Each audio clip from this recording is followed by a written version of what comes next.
जय हिंद दोस्तों, स्वागत है आपका क्वालिटी एजुकेशन के डिजिटल प्लेटफॉर्म पे। अर्थमिस मिशन क्या है? हाल ही में ये न्यूज़ में बहुत ज़्यादा चल रहा है। अभी मई के अंदर आने वाले इस पे नासा एक बहुत बड़ा लॉन्च करने वाला है। ये बहुत बड़ा मिशन है। इसके अंदर नासा के साथ साथ प्राइवेट कंपनीज जुड़ी हुई हैं, और न ही सिर्फ प्राइवेट कंपनीज, इनफैक्ट जो दूसरे देशों की जो प्राइवेट एजेंसीज हैं, जो दूसरे देशों की गवर्नमेंट एजेंसी है, सभी आपस में मिलकर ये बहुत बड़ा मिशन लॉन्च करने वाले हैं। दरअसल अर्थमिस जो मिशन है ये मून पर, चांद पर कॉलोनाइज करने का एक बहुत बड़ा टारगेट है। कोशिश ये रहेगी, हालात ये रहेंगे, अगर सब कुछ ठीक रहता है, if other factors remain constant, तो शायद आने वाले 10 सालों में हम चांद के ऊपर कॉलोनाइज करना शुरू हो जाएं। What is the meaning of colonise? हम वहां पर इंसानों को पहुंचाना शुरू कर दें, और वहां पर हमारी जो व्यवस्था है, जो हमारी दुनियादारी है, वहां पर शुरू करने की एक प्रक्रिया का आरंभ हो जाए। तो ये चीज बहुत ही, ये जो टारगेट है, ये जो मिशन है, बहुत बड़ा मिशन है, और इसकी शुरुआत अब हो चुकी है। तकरीबन तभी सभी तरह के जितने भी एलिमेंट्स चाहिए, रॉकेट के जितने भी पुर्जे होते हैं, जो भी चीजें हैं, वो सब रेडी हो चुकी है। अब फाइनली मिशन लॉन्च मोड पर है। तो 2 ही दिन पहले न्यूज में आई थी, तो मेरे लिए बहुत जरूरी हो गया था कि आपको इस बारे में बताएं, क्योंकि यह मिशन कम से कम 5-6 साल का चलेगा। ये 3 तरह के अर्थमिस मिशन होंगे, अर्थमिस 1, 2 एंड 3। तो ये तकरीबन 6 से 7 साल तक चलेगा। तो आने वाले जितने भी एग्जाम्स हैं, उनके अंदर इसके रिगार्डिंग, इसके संदर्भ में बहुत सारे सवाल पूछे जाने की पूरी गुंजाइश है। आगे बढ़ते हैं, जानते हैं अर्थमिस मिशन क्या होता है, थेमिसिस मिशन क्या होता है, सब कुछ पूरा सरल भाषा के अंदर, बहुत ही संक्षिप्त के अंदर विश्लेषण करेंगे। आइए, अर्थमिस मिशन है, ये लोगो है। नासा इसको लॉन्च करना चाह रहा है। ना ही सिर्फ नासा, बाकी के जो प्राइवेट ऑर्गेनाइजेशंस है, कंपनीज हैं, जैसे स्पेस एक्स हो गई, वर्जिन हो गई, जो ब्लू ओरिजिन करके स्पेस प्राइवेट एजेंसीज है, ये सभी साथ मिलकर इस पर काम करेंगे। ये नासा की वेबसाइट से मैंने निकाला है, और नासा ने खुद बोला है, NASA provides update to astronaut moon landers plans under Artemis. Mission का नाम अर्थमिस है। मून लैंडर मतलब मून पर लैंड करना है हमको, चांद के ऊपर हमको जाना है। तो इस तरह का एक मिशन है। आगे बढ़ते हैं, इसका संदर्भ क्या है पूरा, ये पूरा इंग्लिश के अंदर दिया हुआ है। मैं आपके लिए इजी करूंगा कि अर्थमिस क्या है, उसके बाद गेटवे क्या होता है, स्पेस एक्स है ना, इसका पार्टनर है। ये सभी चीजें हम पूरा संक्षिप्त में डिस्कस करेंगे। तो हम पूरे इसको अच्छी तरह जाने, उससे पहले मैं आपकी बेसिक्स क्राइटेरिया जो होते हैं, बेसिक जो फंडामेंटल कॉन्सेप्ट होते हैं, उनको क्लियर करता हूं। देखिए, चांद पर जाने की प्रक्रिया हमने शुरू करी थी 1960, हमने नहीं, तकरीबन यूएसए ने शुरू करी थी 1968 से 1972 के अंदर। तो इन 4-5 सालों के अंदर यूएसए ने बहुत बड़े बड़े लॉन्च किए थे अपोलो नाम से।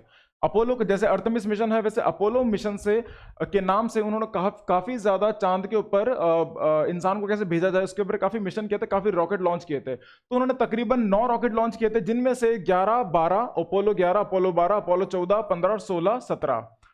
ये जो 6 लैंडर्स हैं, इन्होंने बहुत अच्छे से लैंडिंग करी थी। और जो हमारे धरती के पहले इंसान मिस्टर नील आर्मस्ट्रांग, उन्होंने जो लैंड करा था चांद के ऊपर, वो उन्होंने अपोलो के थ्रू ही किया था। आगे बढ़ते हैं, तो अपोलो से शुरू होती है, लेकिन अब हमारा वहां पे जाने का टारगेट नहीं है, वहां जाके सिर्फ झंडे गाड़ने का टारगेट नहीं है, वहां जाके बसने का टारगेट है। कॉलोनाइज करने का मतलब होता है वहां जाके बस जाना। तो ये प्रक्रिया आने वाले 10 साल में शुरू हो जाएगी अच्छे से। उसी के ऊपर है अर्थमिस मिशन।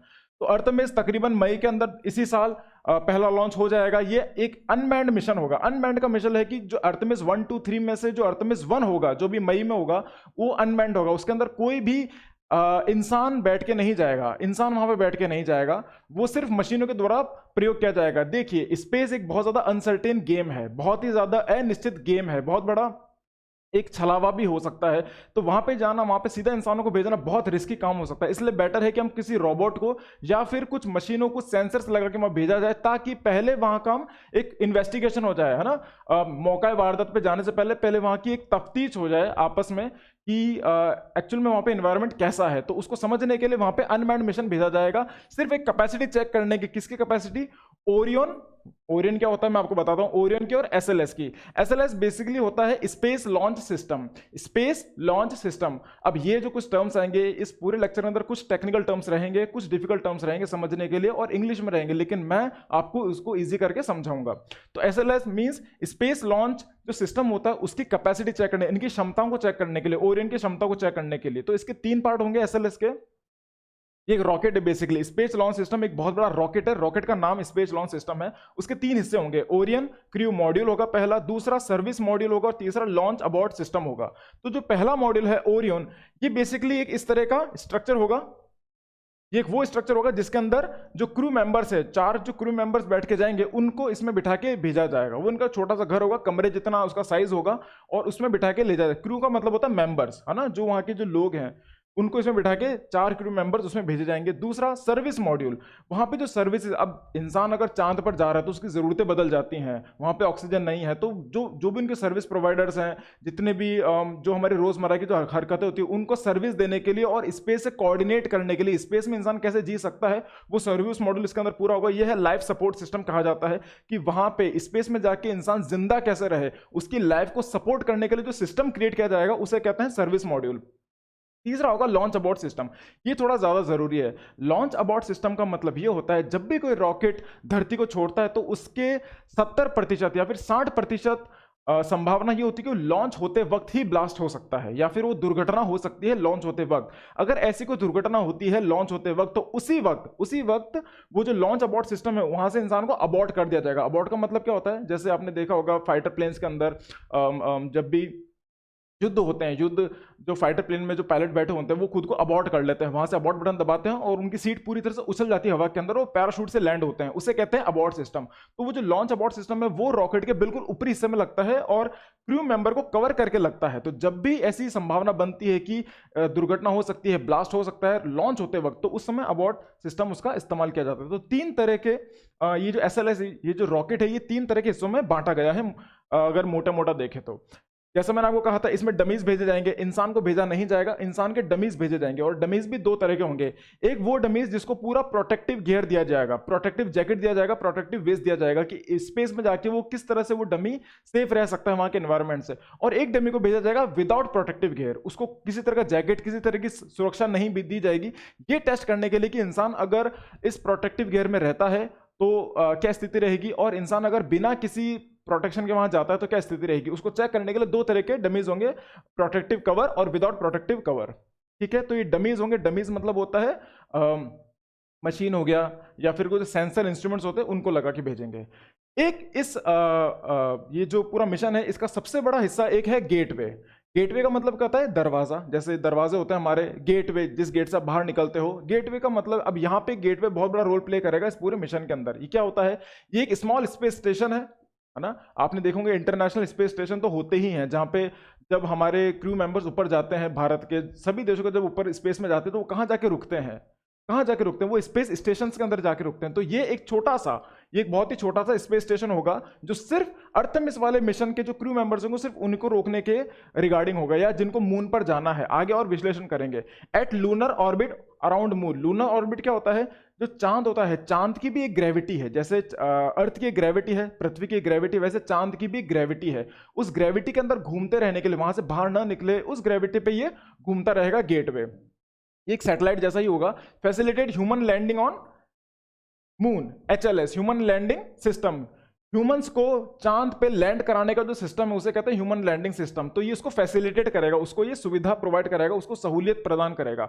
उसके बाद अभी जो गेटवे है इसके अंदर प्राइवेट कंपनीज बहुत बड़ा रोल प्ले करेगी, है ना। ये सपोर्ट मिशन होगा। सपोर्ट मिशन जैसे रोजमर्रा की जो चीजें होती है, जो भी सपोर्ट होता है, साथ साथ में साइंटिफिक इंस्ट्रूमेंट्स हो गए, टूल्स हो गए, टेक्निक्स हो गए, सॉफ्टवेयर हो गए, जो भी हमारी जरूरत होती है उसको कौन देगा, प्राइवेट कंपनीज देंगी। जैसे और रोवर्स, रोवर क्या होता है, रोवर एक प्रकार की गाड़ी होती है। जो गाड़ी होती है वो चांद पे कैसे चलती है, चांद पे गाड़ी उस तरह से चलती है जैसे यहाँ पे चलती है, तो वहां जो रोवर्स होते हैं इस तरह के ये कुछ टूल्स एंड टेक्निक्स होते हैं कि चांद पर किस तरह का आप और ज्यादा इन्वेस्टिगेशन कर सको और ज्यादा वहां इंस्पेक्शन कर सको। तो वहां पे रोवर्स इस तरह के टूल्स एंड इंस्ट्रूमेंट्स काम आते हैं। तो वो रोवर्स प्रोवाइड कराने का, उनको सहूलियत देने का काम भी प्राइवेट कंपनीज का है। साइंटिफिक इंस्ट्रूमेंट्स की हम बात कर ही चुके हैं। तो ये होता है ओरियन, ये होगा ओरियन। इसके अंदर जैसे ये वाला स्ट्रक्चर है, इसके अंदर 4 क्रू मेंबर्स बैठे होंगे। ठीक है, ये पूरा है SLS, स्पेस लॉन्च सिस्टम। ये अब तक का, अब इस मिनट तक का सबसे पावरफुल रॉकेट होगा। आज तक इससे ज्यादा पावरफुल रॉकेट दुनिया के अंदर नहीं था। तो ये सबसे पावरफुल रॉकेट होगा SLS, स्पेस लॉन्च सिस्टम। और ये जो लॉन्च कॉम्प्लेक्स है यहां से ही लॉन्च होगा। ये जो पूरा कॉम्प्लेक्स है इसको EGS कहा जाता है। अब ये जो पूरा सैटेलाइट है इसे अर्थमिस 1 कहा गया, क्योंकि इसका सेकंड पार्ट भी होगा, थर्ड पार्ट भी होगा। तो ये अर्थमिस 1 है, ये मून है, ये अर्थमिस है और ये अर्थ है। और आगे देखते हैं। अब हम आगे बढ़े उससे पहले कुछ जो टेक्निकल लैंग्वेज होता है, टेक्निकल टर्म्स होते हैं, हम उसको डिस्कस करेंगे। देखिए, हर एक ऑर्बिट होता है, जब भी आप स्पेस से बाहर रहेंगे तो एक तरह की ग्रेविटेशन होती है। अब अर्थ की अपनी ग्रेविटेशन होती है, चांद की अपनी ग्रेविटेशन होती है। जो अर्थ की ग्रेविटेशन होती है वो तीन तरह की होती है। जहां पे हम सैटेलाइट लॉन्च करते हैं, आपने इतनी न्यूज में देखा होगा कि आज इंडिया ने इतनी सैटेलाइट लॉन्च करी, तो सैटेलाइट वहां रोटेट कैसे करती है उसका एक तरीका होता है। देखिए, तो एक होता है लो अर्थ ऑर्बिट और एक होता है मीडियम अर्थ ऑर्बिट। ये है लो अर्थ ऑर्बिट। लो का मतलब नजदीक, है ना, अर्थ से थोड़ा नजदीक दायरे में जो रोटेट करती हैं सैटेलाइट्स, उसे कहते हैं लो अर्थ ऑर्बिट। ये तकरीबन 1100 किलोमीटर तक के हाइट पर होता है, यहां से जमीन से लेकर 1100 किलोमीटर के हाइट पर होता है। MEO medium earth orbit, medium मतलब बीच का, मध्य, एम से मध्य, एम से medium, medium earth orbit. Orbit मतलब जो उनकी जो पाथ होता है, जिनको ग्रेविटेशन पुल होता है, उसका जो रास्ता होता है उसे कहते हैं ऑर्बिट। ठीक है, एलईओ एमईओ। ये इसकी हाइट होती है तकरीबन 8000 से 10000 किलोमीटर की, इसकी जो हाइट होती है, ये मीडियम लेवल पर होता है। दूसरा होता है जीईओ जीएसओ, जियो अर्थ ऑर्बिट और जियो सिंक्रोनस ऑर्बिट। जियो सिंक्रोनस ऑर्बिट ये होता है कि जिस तरह से अर्थ घूम रही है उसी स्पीड से सैटेलाइट घूमती है। ऐसा लगता है कि सैटेलाइट एक स्टेशन हो चुकी है, सैटेलाइट घूम नहीं रही है, क्योंकि हम अर्थ पे जिस तरह से घूम रहे हैं उसी स्पीड से वो जो जियो अर्थ ऑर्बिट है, जियो सिंक्रोनस ऑर्बिट है, वो भी घूम रहा है। लेकिन इसमें एक छोटा सा फर्क ये है कि जियो अर्थ ऑर्बिट बेसिकली इक्वेटर, जो इक्वेटर होता है उसके ऊपर लगी रहती है। जो इक्वेटर होता है धरती का, अर्थ का, उसके ऊपर रहती है, और जिस तरह से अर्थ घूमती रहती है उसी तरह से सैटेलाइट भी घूमती रहती है, तो वो दिखने में लगता है जैसे स्टेशनरी हो। तो जीईओ जीएसओ, इसकी हाइट तकरीबन होती है 35,000 किलोमीटर, 40,000 किलोमीटर की इसकी हाइट होती है। देखिए दायरा बढ़ गया है, तो वैसे ही इनका दायरा कम था, एमईओ मीडियम और लो का तो और भी कम दायरा था। एक होता है पोलर सैटेलाइट। पोलर सैटेलाइट जैसे नॉर्थ पोल है ये, और ये है साउथ पोल। तो पोलर सैटेलाइट यहां पर घूमती है। ठीक है, पोलर सैटेलाइट यहां चेक करती है, क्योंकि देखिए अर्थ के जो डिफरेंट डायमेंशंस होते हैं, डिफरेंट एंगल्स होते हैं, हर एंगल को पढ़ने के लिए, हर एंगल को समझने के लिए हर अलग तरह की सैटेलाइट चाहिए, क्योंकि एक सैटेलाइट हर तरह का काम नहीं कर पाएगी। यहाँ पे नेविगेशन अलग तरह से काम करता है, यहाँ पे नेविगेशन अलग तरह से काम करता है, और यहाँ पर अलग तरह का कम्युनिकेशन नेविगेशन पूरा होता है। तो इसीलिए पोलर हो गया, मीडियम लो अर्थ ऑर्बिट हो गया, जियो सिंक्रोनस ऑर्बिट हो गया, हर सैटेलाइट का अपना एक अलग उद्देश्य होता है, इसलिए इनको अलग अलग ऑर्बिट में रखा जाता है। एक होता है एचईओ, इसे कहते हैं high elliptical orbit. High elliptical orbit का मतलब होता है ये अर्थ है, इसका एक दायरा अर्थ का कम कवर करता है और एक दूसरा कवर करता है। इसका कोशिश ये रहती है कि ये एलईओ, एमईओ और जीईओ, ये तीनों का काम एक बैलेंस तरीके से कर सके, ये इसकी कोशिश रहती है। लेकिन खैर जीओ की अलग अपनी इंपॉर्टेंस है, एलईओ और एमईओ की अलग अलग इंपॉर्टेंस है, लेकिन ये कोशिश रहती है कि बैलेंस क्रिएट कर सके। तो ये एक नजदीक में रहता है, ये मीडियम में आ जाता है कभी, और ये जीओ की जगह भी चला जाता है। तो ये इसे कहते हैं हाई एलिप्टिकल ऑर्बिट। तो हर सैटेलाइट का अपना अपना एक संदर्भ होता है, अपनी एक सिग्निफिकेंस होता है, इंपॉर्टेंस होता है, और एक अपनी एक गुंजाइश होती है। तो सबका अपना उद्देश्य होता है अलग अलग सैटेलाइट्स का, इसलिए समझना जरूरी है। इसे कहते हैं नियर रेक्टिलियन हेलो ऑर्बिट, एनआरएचओ। ये समझना इसलिए जरूरी है, अगर यहाँ अर्थ है, इसको डिस्कार्ड कर दीजिएगा, ये वेस्ट स्पेस की वेबसाइट में लिया है। अर्थ, अगर अर्थ यहाँ है, मून यहाँ है, तो मून की अपनी एक ऑर्बिट होती है, मून की अपनी ऑर्बिट होती है। तो इन दोनों का जो कोऑर्डिनेशन होता है, इस ऑर्बिट का और इस ऑर्बिट का, ये देखिए लाल के अंदर जो ऑर्बिट है, इस ऑर्बिट का जो कोऑर्डिनेशन होता है, जो कंपैटिबिलिटी होती है, उसे कहता है नियर रेक्टिलिनियर हेलो ऑर्बिट, एनआरएचओ। अब मैं आपसे बात करूंगा अर्थ डिब्रिस की। अर्थ डिब्रिस के बारे में आपको पता होना चाहिए। डिब्रिस क्या होता है? डिब्रिस होता है कचरा।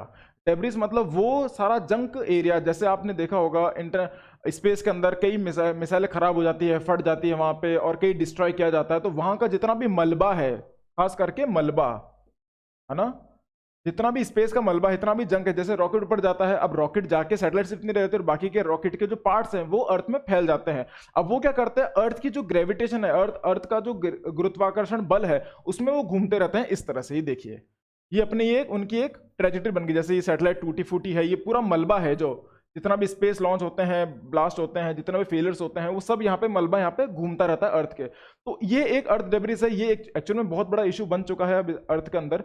जितने भी लॉन्च होते हैं, जितने भी जो देश हैं, जापान हो गया, अमेरिका हो गया, भारत हो गया, जितने भी लॉन्च करते हैं, उनमें एक रिस्क ये रहता है कि शायद हमारी जो रॉकेट ऊपर हमने लॉन्च करी है वो कहीं ना कहीं इनसे टकरा ना जाए।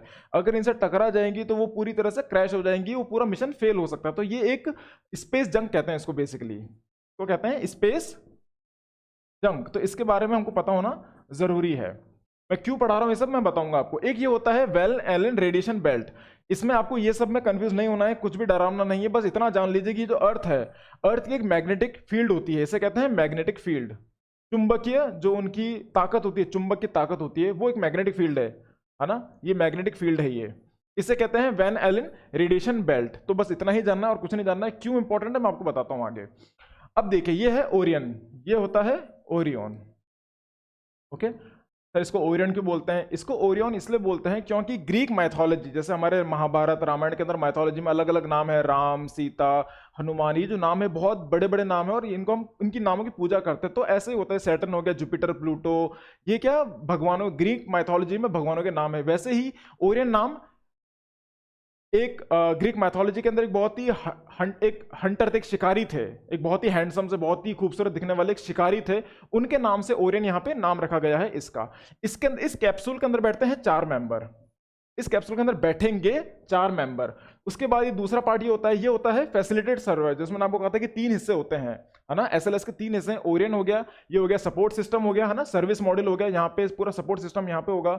ये तीसरा होगा, ये है लॉन्च, है ना, ये जो लॉन्च अबॉर्ट सिस्टम है, यहां से अबॉर्ट हो जाएगा अगर मिसाइल फटती है। जैसे ये मिसाइल पूरी है, ये मिसाइल अगर नीचे कुछ गड़बड़ होती है, नीचे कुछ गड़बड़ होती है, ये ऊपर रहेगा लॉन्च अबॉर्ट सिस्टम। तो यहां से यहां पे बैठेंगे, ये जो पूरा सिस्टम है ये यहां पे एंटर आता है, ठीक है, ये यहां पर है। बाकी नीचे पूरे फ्यूल्स होते हैं, यहाँ पे फ्यूल होता है जो पूरा उसको पुश देता है ऊपर उठने के लिए रॉकेट को। अगर ये ब्लास्ट हो जाता है तो ये लॉन्च उसको अलग से कर देगा, और ताकि जो हमारे क्रू मेंबर्स हैं वो सेफ रहेंगे। तो ये स्ट्रक्चर दिखाना इसलिए जरूरी था। ये 3 हिस्से हो गए एसएलएस के।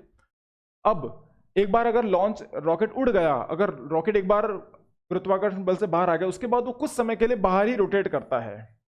क्यों? क्योंकि वो आगे अभी चांद तक क्यों नहीं जा रहा है? क्योंकि पहले उसमें चेक होगा, पहले डिप्लॉय सिस्टम हो गया, एनवायरनमेंट कैसा है, प्रोपल्शन कैसा है, कम्युनिकेशन कैसा है, नेविगेशन कैसा है, ये सभी चीजें उसमें चेक होती हैं पहले। अगर सारी चीजें चेक हैं, सब चीज रेडी है, तो उनको आगे का इंडिकेशन मिलता है कि प्लीज गो। अब फिर वहां से ये पुश करते हैं और फिर अर्थ की जो ग्रेविटी उससे बाहर आते हैं वो। तो कुछ समय के लिए वो वहां पे रहते हैं, एक राउंड कह लीजिए आप। तो एक राउंड, जैसे जब रॉकेट लॉन्च होता है तो 2 मिनट के अंदर अंदर, जब रॉकेट लॉन्च होता है तो 2 मिनट के अंदर अंदर ये डिस्पर्स हो जाते हैं, उसके 8 मिनट बाद ये डिस्पर्स हो जाता है, और 8 मिनट बाद सिर्फ ये हिस्सा रह जाता है, ये जो ये वाला हिस्सा है सिर्फ ये रह जाता है और अपनी सैटेलाइट के साथ रह जाता है ये, बस। तो ये 10 मिनट के अंदर पूरा हो जाता है। उसके बाद ये घूमता है इधर, एक राउंड लगाता है, तब तक ये चेक हो जाता है कि नेविगेशन, इंफॉर्मेशन सिस्टम सब कुछ ठीक ठाक है।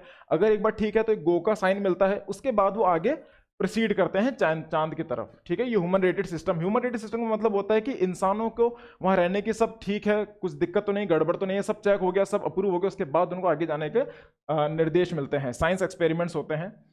अब देखिए, इसे कहते हैं स्लिंग शॉट, एसएस मैंने लिखा है शॉर्ट फॉर्म में स्लिंग शॉट। स्लिंग शॉट क्या होता है? जैसे हमारी लोकल लैंग्वेज में कहता है गोफन फेंकना। गोफन कैसे फेंकते हो आप? पहले उसको घुमाते हो, घुमाते हो और फिर जोर से फेंकते हो उसको। जब आपको लगता है कि अब मेरे हाथ के साथ, जो आपका हाथ का जो बल है, जो आपकी बल है, उसको अब जोर से, जब आपका लगता है कि अब मैं जोर से बल फेंकूंगा तो वो जोर से जाता है उधर, वो घूम के जाता है, उसे कहते हैं स्लिंग शॉट, उसे कहते हैं स्लिंग शॉट। उसी तरह का यहाँ पर होता है, यहाँ पे स्लिंग शॉट होता है। जैसे मान लो चांद, जैसे ये अर्थ है, ये चांद है, तो चांद भी अर्थ के रोटेशन लगा रहा है। तो जब वो अर्थ के कह लो नजदीक होता है, थोड़ा दूर होता है, तो उसके अकॉर्डिंग इसको लॉन्च किया जाता है, ताकि चांद यहाँ घूम रहा है, रॉकेट यहाँ से आ रहा है, तो उसके साथ इजीली सिंक हो जाए।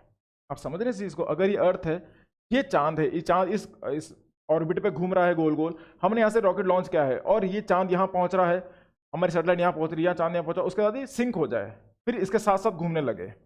आप समझिए, इसे कहते हैं स्लिंग शॉट। तो ये बहुत ही मेजर करके, बहुत ही डीप कैलकुलेशन लगती है, मैथमेटिक्स लगती है, एल्गोरिदम के साथ इसको भेजा जाता है। ऑर्बिट डेब्रिस, मैंने बात करी, स्पेस जंक की बात करी थी हमने, है ना, ये है स्पेस जंक। ये तो पहले उसको क्रॉस करता है, वो एक बार स्लिंग शॉट हो जाए, उसके बाद स्पेस जंक को क्रॉस करेगा, उसके बाद जितना भी जीपीएन ग्लोबल पोजिशनिंग नेटवर्क की जो जितनी सैटेलाइट्स का जो पूरा एरिया है उसको क्रॉस करता है।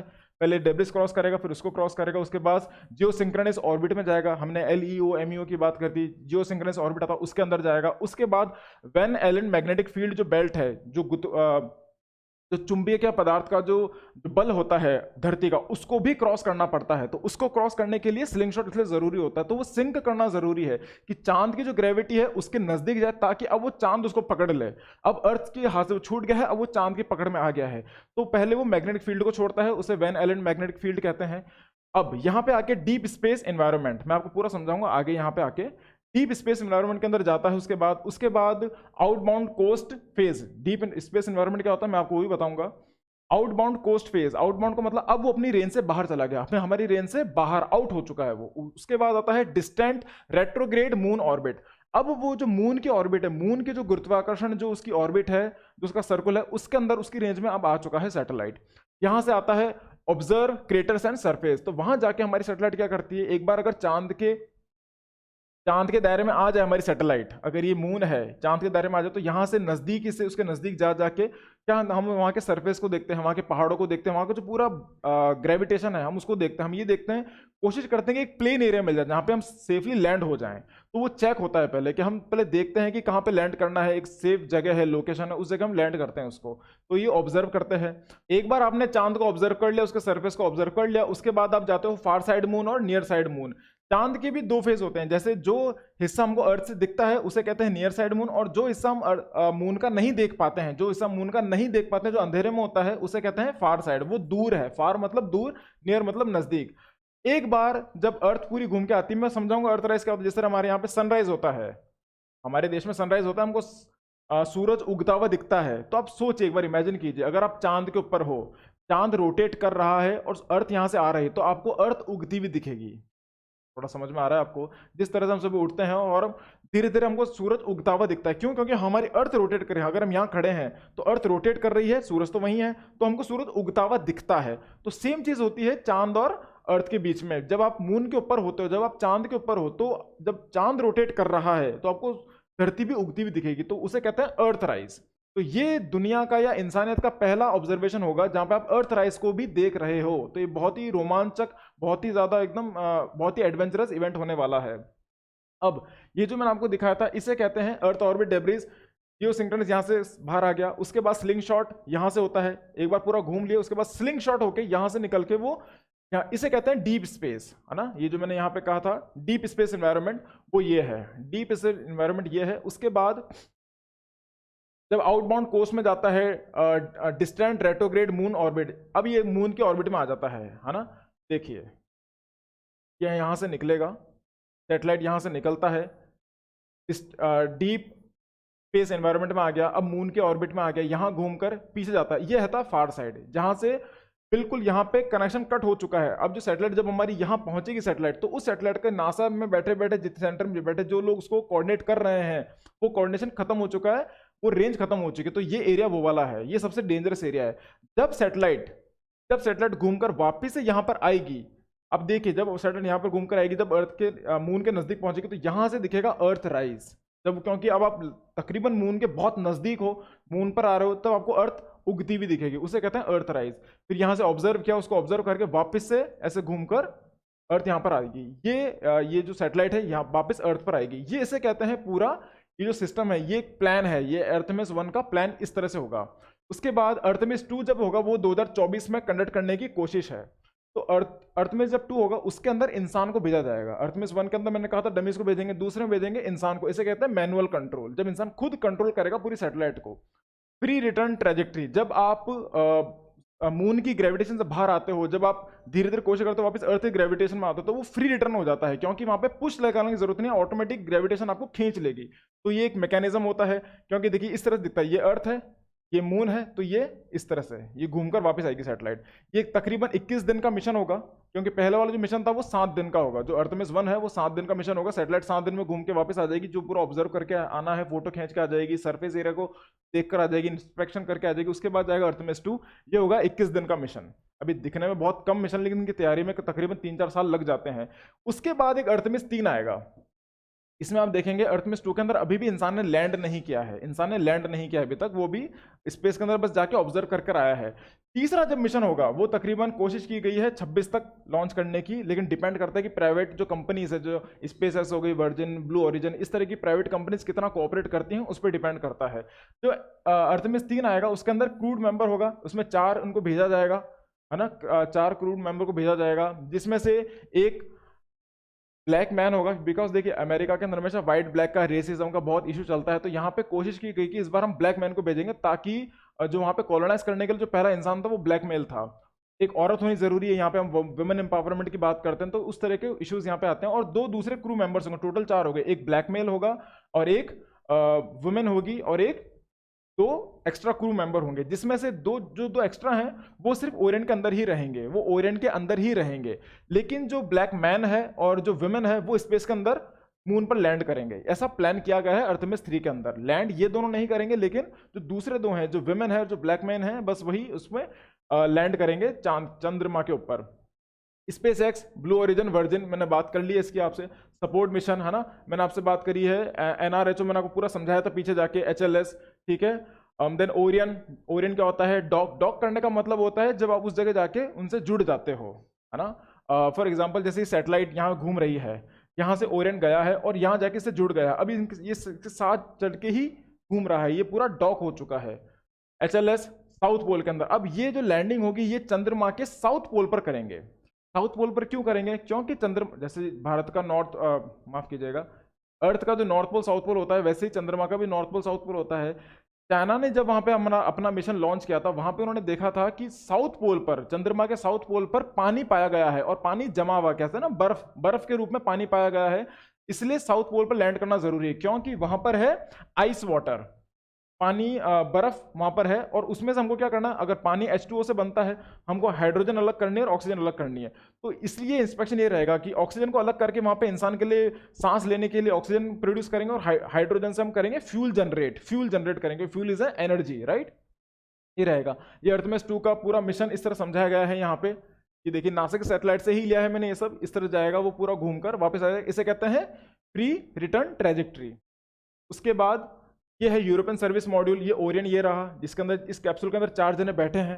ये इस यूरोपियन सर्विस मॉड्यूल से जुड़ा रहेगा। इसको जो देगा वो यूरोप बना के देगा। जैसे मैंने आपसे कहा था कि प्राइवेट ऑर्गेनाइजेशन जो दूसरे देश हैं सब आपस में मिलकर काम करेंगे इसमें। ये है, ये सैटेलाइट ये रही, ये ओरियन ये रहा। उसके बाद ये है गेटवे, इसे कहते हैं गेटवे। ये गेटवे क्या करेगा? ये चांद की जगह चांद का रोटेशन लगाएगा, चांद का रोटेट करेगा। ये जब ये चांद को रोटेट करेगा और कोई भी सैटेलाइट या कोई भी हमारा मिशन अगर इससे जुड़ जाए, इस गेटवे से जुड़ जाएगा, तो वो चांद के आसपास घूमने लग जाएगा। तो बहुत इजी रहेगा, बहुत ही सहूलियत से, बहुत ही आसान तरीके से हम चांद पर लैंड कर पाएंगे। हमने ये देख, जैसे अर्थ राइज की बात हमने यहाँ करेंगे। ये पिक्चर बहुत अच्छे से दिखाती है कि अर्थ राइज कैसा होगा। जब सैटेलाइट चांद से होकर यहाँ से गुजर रही है तो ऐसा लग रहा है कि अर्थ यहाँ से उग रही है। जैसे हम सूरज को उगता हुआ देखते हैं, वैसे यहाँ पे अर्थ को उगता हुआ हम देख रहे हैं। तो इसे कहते हैं अर्थ राइज। अब इसकी एक सबसे खास बात यह है कि जो अपोलो मिशन पहले हुए थे, उसका ट्रेजेक्टरी सिर्फ एक था। वो चंद्रमा के सिर्फ एक जगह ही घूम घूम के पूरे चंद्रमा को कवर नहीं कर पा रहा था। क्यों? क्योंकि वहां पे गेटवे जैसा सिस्टम नहीं था, जिसकी जो मैनुअली जो इंसान खुद कंट्रोल करके नेविगेशन बिठाता है, सिंक्रोनिस करता है, एल्गोरिथम बिठा के जो कैलकुलेशन होती है, उसके अंदर ये पूरे मून को कवर कर सकता है। तो इससे हमको क्या पता चलेगा? पूरी जो मून है, पूरा चंद्रमा की जो टेरिटरी है वो पूरी पता चलेगी। अपोलो ने सिर्फ ये वाला एरिया कवर किया था, लेकिन अर्थ में इसका टारगेट रहेगा कि पूरा मून को हम कवर कर सके बहुत ही अच्छे से। उसके बाद ये जो साउथ पोल है, यहाँ पे देखिए, ये जो पोर्शन है यहाँ पे पानी पाया गया है। ये पानी जहां जहां पे मिला है बर्फ के फॉर्म के अंदर, वो यहाँ पे पाया गया है। ये तो खैर दूसरा मैप है, इसके अंदर दिखाया गया एलिवेशन। जैसे ये सबसे नीचे वाले ये पहाड़ वाले रीजन है, ये वाले, है ना। ये साउथ पोल ये है, नीचे से ऐसा दिखता है साउथ पोल। तो ये एलिवेशन वाला एरिया है कि जिसकी हाइट ज्यादा है, पहाड़ कहाँ है, कम है, कहाँ ज्यादा है, उसका मैप है। और ये पानी जहाँ पाया जाएगा उसका मैप है यहाँ पे साउथ पोल के अंदर। अब देखिए, ये देखिए यहाँ पर जैसे ये सैटेलाइट आ रही है ना, हमने पूरा डिस्कस किया था। अब मैं आपको वापस रिवाइज करा देता हूँ। सैटेलाइट यहाँ पे आ रही है, यहाँ पे गेटवे घूम रहा है। ये है मून, ये अर्थ नहीं है, ये मून है। अर्थ यहाँ पर है, यहाँ से सैटेलाइट आ रही है, यहाँ पे ऑलरेडी गेटवे घूम रहा है। जब ये सैटेलाइट आ रही है, यहाँ पे आके वो इससे सिंक हो जाएगी। जो सैटेलाइट आ गई है वो गेटवे से सिंक हो जाएगी, दोनों मिल जाएंगे। गेटवे जो अर्थ, जो मून का चक्कर लगा रहा है, वहां से बहुत ही ईजी रहेगा लॉन्च करना अर्थ के लिए। ओके, मून पे लैंड होना बहुत इजी रहेगा। तो वो जो सैटेलाइट पहले इससे जुड़ेगी, फिर सैटेलाइट यहाँ से रिलीज होके मून पर लैंड करेगी। तो ये एक हब है। कहते हैं ना कि आप कोई लंबा सफर तय करते हो तो बीच में कहीं रुकते हो, फिर वहां से गाड़ी चेंज करके फिर आगे का रास्ता तय करते हो। तो वो उसी तरह का सैटेलाइट गेटवे काम करेगा, इसे कहते हैं गेटवे। उसके बाद एक बार मून पर लैंडिंग हो गई, फिर इसका तीसरा काम ये होगा कि एक बार मून पे सारा इंस्पेक्शन हो गया, पानी का जो भी रिसर्च करना था, ऑक्सीजन हाइड्रोजन का, वो रिसर्च हो गया। उसके बाद वापस से क्यों गेटवे तो यहीं घूम रहा है, इसी ट्रेजेक्टरी पे गेटवे घूम रहा है। जब गेटवे नजदीक आएगा तो वापस से लॉन्च हो गया, वो गेटवे से मिलेगा और गेटवे से मिलकर वापस से अर्थ की तरफ बढ़ जाएगा वो। अब देखिए, ये गेटवे यहाँ पे अभी भी घूम रहा है, ये मून है, ये अर्थ है। गेटवे यहाँ अभी भी घूम रहा है, इससे मिला, चांद पे उतरे, चांद से इंस्पेक्शन करके पूरी इन्वेस्टिगेशन करने के बाद वापस से गेटवे को पकड़ा, गेटवे से वापस से रिलीज हो गए यहाँ पे। समझ में आया? ये पूरा प्रोसेस रहेगा। ये बहुत ही बड़ा मिशन है, तो किस तरह से आप अर्थ से गेटवे तक जाते हो, क्योंकि गेटवे चांद के इर्द गिर्द घूम रहा है।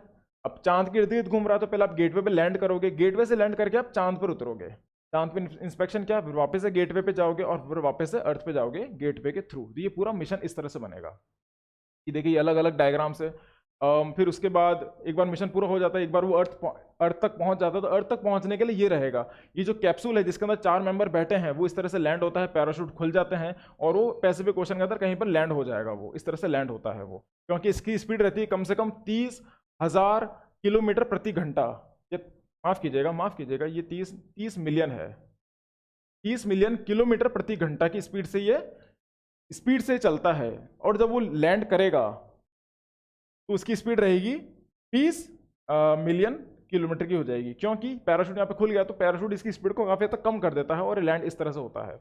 उसके बाद अब ये मिशन सिर्फ चांद तक का नहीं है। देखिए अर्थ से हम पहले मून पे जाएंगे और फिर वहां से जाएंगे मार्स पे, ये मार्स पे। तो मेन टारगेट तो अर्थ में इसका ये है कि हम किस तरह से मार्स पर जाते हैं, लेकिन मार्स पे सीधा जाना, सीधा अटैक करना या सीधा कॉलोनाइज करना, वहां जाके बसना बहुत रिस्की हो सकता है। इसलिए हम कोशिश करेंगे जो काम हम मार्स पे करना चाहते हैं पहले कोशिश करते हैं उसको मून पे करते हैं। जब ये चीज मून पर हो जाएगी तो शायद आने वाले 50 साल के अंदर हम मार्स पर भी लैंड होना शुरू हो जाएंगे। अगर 10-12 साल 15 साल में अगर हम मून पर बसना शुरू हो जाएंगे तो फिर आने वाले समय के अंदर हम मार्स पर भी बस सकते हैं। तो मेन टारगेट उसका मार्स का है, ठीक है। अब थेमिस, इसकी शुरुआत हो गई थी थेमिस के अंदर। थेमिस एक अर्थमेस जैसा ही एक मिशन था उसका। इसको कहते हैं टाइम हिस्ट्री, इसका फुल फॉर्म है time history of events and macro scale interaction. क्योंकि ये जो मिशन था इसको पढ़ने का, क्योंकि देखिए मैंने आपको बताया था जो इनका जो मैग्नेटिक फील्ड होता है, अर्थ का जो मैग्नेटिक फील्ड होता है, क्योंकि देखिए सूरज ये सन है और सन की जो हीट है, उसकी जो गर्माहट है वो इतनी ज्यादा है कि पूरी अर्थ में जितने हम लोग हैं वो जल सकते हैं। ऑफ कोर्स यहाँ पर एटमॉस्फेयर का रोल तो बहुत बड़ा होता ही है, एटमॉस्फेयर तो रोल प्ले करता ही है हम सबको बचाने के लिए, लेकिन जो अर्थ की मैग्नेटिक फील्ड है वो बहुत ज्यादा हमको बचाती है। तो इस फील्ड से बाहर निकलने के लिए, अब इस फील्ड की वजह से, इस अर्थ मैग्नेटिक फील्ड की वजह से हमको इस तरह के नजारे दिखते हैं नॉर्थ पोल साउथ पोल पे। नॉर्थ पोल साउथ पोल पे इस तरह के नज़ारे दिखते हैं। ये जो केमिकल्स हैं यहाँ पे, जो आयंस हैं, जो भी पूरा मॉलिक्यूल्स हैं, इन सबको आयंस को पढ़ने के लिए हमने एक इन्वेस्टिगेशन करी थी। उस इन्वेस्टिगेशन का नाम था थेमिस, है ना, उसका नाम था थेमिस। हमने क्या करा था, 5 ग्रुप, हमने भारत ने नहीं, नासा ने 5 सैटेलाइट्स को भेजा था। और ये 5 सैटेलाइट ये है 1 2 3 4 और ये 5, ये 5 सैटेलाइट को भेजा था ताकि ये जो देखिए नॉर्थ एरिया पे जो ये पूरा दिख रहा है, नॉर्थ रीजन पे जितना भी लाइट इस तरह की लाइट्स दिख रही हैं, इन लाइट्स को पढ़ने के लिए हमने सैटेलाइट भेजी थी। जब इस तरह की लाइट चांद पर दिखी, देखिए इसे कहते हैं रीनर गामा। जब इस तरह की लाइट्स जो अर्थ पर है, नॉर्थ पोल पर है, क्योंकि इस रिएक्शन की वजह से हमको ये लाइटें दिखती है, ये लाइटें दिखती हैं, और यही लाइटें हमको दिखी थी चांद के ऊपर, है ना, चांद के ऊपर दिखी थी रीनर गामा। तो इसको पढ़ने की भी एक उत्सुकता जागी। तो हमने क्या किया, ये जो 5 सैटेलाइट है इसके अंदर से 2 सैटेलाइट थेमिस, ये सैटेलाइट थेमिस की, इनमें से 2 सैटेलाइट हमने कहाँ भेज दी, चांद पर भेजने की कोशिश की, ताकि इस तरह का जो रीनर गामा है इसको भी पढ़ा जाए। उसके बाद वहां से एक विचार आया कि चलो ठीक है, अब कॉलोनाइज करने के लिए भी आगे बढ़ेंगे। अब थिनर और गामा क्या है, बेसिकली देखिए ये अर्थमेस 3 का ये न्यूज कटिंग है, ये पूरा रॉकेट है, लॉन्च इस तरह से होगा, ये न्यूज में काफी चल रहा है। अर्थमेस बेसिकली इसका मतलब क्या है, ये ऐसा नहीं है कि कुछ शब्द मिला और हमने कुछ रैंडम नाम रख लिया, ऐसा नहीं होता है। जिस तरह से महाभारत के अंदर, रामायण के अंदर काफी माइथोलॉजीज में नाम होते हैं, वैसे ही ग्रीक माइथोलॉजीज के अंदर अलग अलग भगवानों के अलग अलग नाम है। तो वैसे ही अर्थमेस करके ये ग्रीक गॉडेस है वहां की, ये जैसे हमारे यहाँ सीता माता जी हैं, वैसे ही वहां पे एक अर्थमेस है, एक माता है, उनके नाम पे इसको रखा गया है। और जो अपोलो थे, जो अपोलो मिशन था, वो भी ग्रीक भगवान का ही नाम था। ऐसा माना जाता है कि अर्थमेस और अपोलो दोनों आपस में भाई बहन थे, ये जुड़वा भाई बहन थे। ये हैं हमारी अर्थमेस हैं ये, और ये ग्रीक गॉड अपोलो हैं। अब ये हमारी है लेडी जस्टिस, आपने देखो कानून की मूर्ति देखी होगी, इसे कहते हैं लेडी जस्टिस। लेडी जस्टिस, इनकी जो आइडेंटिटी आई है थेमिस से। अपोलो तो ये हो गए, अर्थमेस ये हो गए, और इनकी जो आइडेंटिटी वो आई है थेमिस से, है ना। थेमिस से इस चीज को कॉपी किया गया है, क्योंकि इनको न्याय की देवी माना जाता है, न्याय की देवी। तो यहीं से वो इमेज आ गई, और आज हमारे सभी कोर्ट में देखोगे, कटघरों में देखोगे, जितना भी हमारे कोर्ट प्रोसीडिंग्स होती है वहां पर इस तरह की मूर्ति हमको दिखती है, इसे न्याय की देवी कहा जाता है। ये पूरा आइडिया वहां से आया है। एक चीज नई बात यह है इसके अंदर कि आप जब इस मिशन, अभी अर्थमेस 1 जब जा रहा है, तो आप अपना नाम, अपनी आइडेंटिटी, अपना डिजिटल रिकॉर्ड कोड आप भेज सकते हो उस नाम पे आपका नाम चांद के ऊपर जाएगा। तो इस तरह का ऑफर दिया गया है, ये मैंने नासा की इस वेबसाइट से ही लिया है। वहां पे दिया गया है कि आप अपना नाम, fly your name around the moon, अपने नाम की आइडेंटिटी, जैसा हमारा आधार कार्ड होता है वैसे आपका नाम चंद्रमा तक भेजा जा सकता है। आपको कुछ नहीं करना, आपको रजिस्टर करना है। नासा की साइट पे जाइए, पहला नाम लिखिए, लास्ट नाम, और पिन कोड जनरेट होगा। जिस तरह से हम सबमिट करते हैं, बहुत ही सिंपल प्रोसीजर है। ओटीपी जनरेट होगा और आपका नाम उस पर रजिस्टर कर दिया जाएगा। तो अगर आपका नाम मोनित खन्ना है तो आपका इस तरह का आई कार्ड बनेगा, इस तरह का आई कार्ड बनेगा। आपका क्यूआर कोड यहाँ जनरेट होगा और ये आपका बोर्डिंग पास होगा। ये आपका डिजिटल बोर्डिंग पास है, ये इसे कहते हैं डिजिटल बोर्डिंग पास, है ना। ये एक फ्लैश ड्राइव होगी, फ्लैश ड्राइव के अंदर कंटेन होगा और आपका नाम, ये एक बहुत ही लोगों को उत्सुक करने वाली बात है कुल मिला के। तो इससे लोगों के उत्सुकता आई है। ये न्यूज़ के अंदर आया है, your name can fly around the moon on NASA's Artemis 1 mission. ठीक है, तो ये टॉपिक आज का हमारा खत्म हुआ। आशा करता हूं आपको समझ में आया होगा। थोड़ा सा कॉम्प्लिकेटेड था, मैं जानता हूं, थोड़ा डिफिकल्ट टॉपिक है, लेकिन प्लीज वीडियो को पीछे जाएं, इसके बारे में पढ़ें और वापस से मेरी वीडियो को दोबारा देख लीजिए, आपको शायद समझ में आ जाए। तो ये बड़ा मिशन है, इस पे सवाल आने के बहुत चांसेस है, क्योंकि बहुत ही लंबा मिशन चलेगा, कम से कम ये 6-8 साल 10 साल तक चलने वाला ये प्रोजेक्ट है। तो इस पे सवाल आते रहेंगे। आशा करता हूं मैं आपको समझा पाया। This is Khushwant Singh signing off. जय हिंद।